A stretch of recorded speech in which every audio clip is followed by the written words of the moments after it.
தம்பி இப்போ வந்து நீங்கள் வந்து பிடுங்கி போடுவீங்களா? ஆமாம். அது அப்படியே முளைச்சி வந்துடுமா திருப்பி? அப்படியே வேரி விட்டுரும். அப்படியே வேறு விட்டுருமா? அப்படியே தண்ணியிலே உடனே வேரி விட்டுரும். இல்லை நீங்கள் பிடுங்கி போட்டோன்னா நாளைக்கு எடுத்தாலே அந்த வேறு அடியில் விட்டுரும். அடியில் வேறு வந்துடும். வேறு வந்துடும். அப்போ வந்து பாலாகாது. பாலாகாது, ஒன்றுமே பாலாகாது. இந்த வேலை நீங்களே செய்வீங்களா? நானே செய்து. இந்த வயல் உள்ள வேலை முடிக்க எத்தனை நாள் ஆகும்? ஆள் விட்டால் 4 நாள் ஆகும். 4 பேருக்கு சம்பளம் கொடுக்கணும். அந்த வேலையை நீங்கள் செய்யலாம். நானே செய்திருவேன். 7 மணி நேரத்துக்கு 400 ரூபா சம்பளம் கொடுக்கணும். 400 ரூபா கூலி. இப்போ இந்த விவசாயத்தில் உங்களுக்கு ஒரு அதிகப்படியாக ஒரு லாபத்துக்கு வழி இல்லைன்னா? வழி இல்லை. அப்படி லாபம் இருந்தால் நம்ம இப்படி இருக்க மாட்டோம்ல.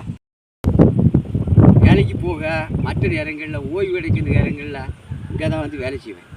நாற்று பிடுங்கி போடுறது, களை எடுக்கிறது, இப்படிப்பட்ட வேலை தான் நடக்கும். காலையில் 1 மணிக்கூர், சாயங்காலம் 1 மணிக்கூர்.